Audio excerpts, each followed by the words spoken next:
About 4 months after he came to New Bedford, Fredrick began reading The Liberator, an anti-slavery newspaper. He wrote later, "My soul was set all on fire." In 1841, Frederick Douglass met the editor of the newspaper, William Lloyd Garrison. Garrison hired him to travel to other cities, talk about the horrors of slavery, and sell subscriptions to The Liberator. In 1845, his autobiography, The Narrative of the Life of Frederick Douglass, an American Slave, was published. In the book, he wrote his original name, Frederick Bailey, in the name of his master. This put Frederick in danger of being caught as a runaway slave, so he went to England. He gave speeches there, too, about the evils of slavery. Frederick Douglass believed that people are not property to be owned by others. But still, in Baltimore, the Alls held papers proving that they did own him. Some friends in England bought those papers and his freedom. Now he could go home. Frederick Douglass returned to the United States in 1847. He moved to Rochester, New York, and started his own anti-slavery newspaper, the North Star. Later, it was renamed Frederick Douglass's paper. Frederick spoke out against the racial prejudice he found in the northern states. He spoke out for women's rights. His house became a stop on the Underground Railroad, a series of safe houses for runaway slaves on their way further north to freedom.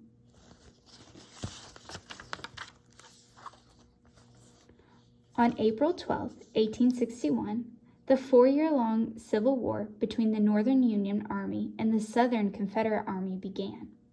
It was the war that ended slavery in the United States.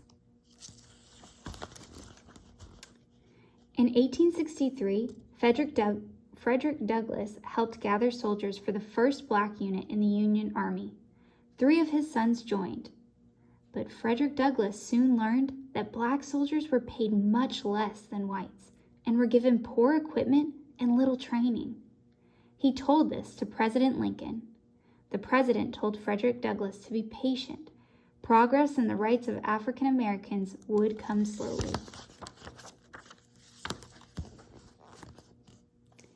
8 months after the Confederate Army was defeated, the 13th Amendment to the United States Constitution was passed. Slavery was outlawed. In 1864, Abraham Lincoln was re-elected president. In March 1865, after the inauguration, Frederick Douglass went to the White House to shake the president's hand.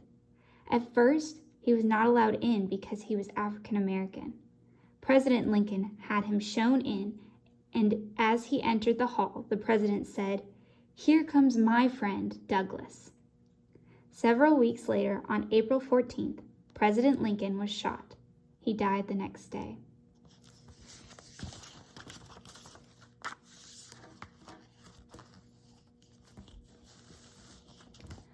Frederick Douglass wrote 2 more books about his life, My Bondage and My Freedom, published in 1855, and The Life and Times of Frederick Douglass, published in 1881. In 1877, he was named Marshal, and in 1881, Recorder of Deeds for Washington, D.C. In 1889, he was named Consul General to Haiti.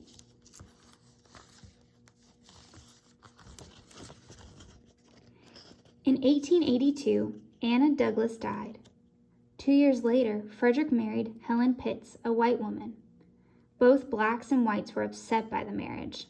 Helen Pitts told people that she had married the man she loved. Frederick Douglass told people that his first wife was black, like his mother. His second wife was white, like his father.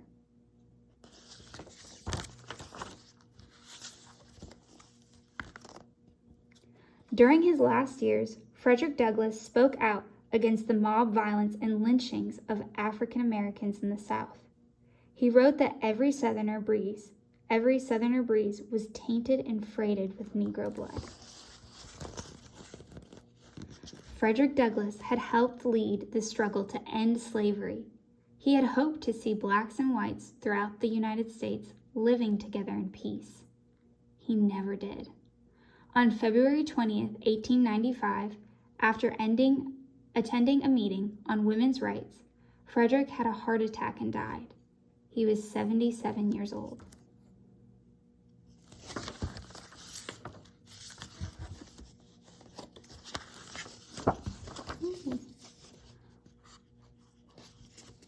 So that's just a little bit about Frederick Douglass and his life. We're going to read the author's note real quick. Well, these are just, it's about the dates. So we're actually not going to read that. But what I did want you guys to think about is just the importance of Frederick Douglass's life and what he led to. If he had never chosen to speak up and fight for what he believed, many more people would have been stuck in slavery at that time. So his life was incredibly important, and it definitely helped the Civil War's cause and the end to slavery. And we still look back at his work and are incredibly thankful for it. So now you need to go complete your assignment about this book and about Frederick Douglass. So go ahead and click on Social Studies, click on today's date, and then click on the assignment.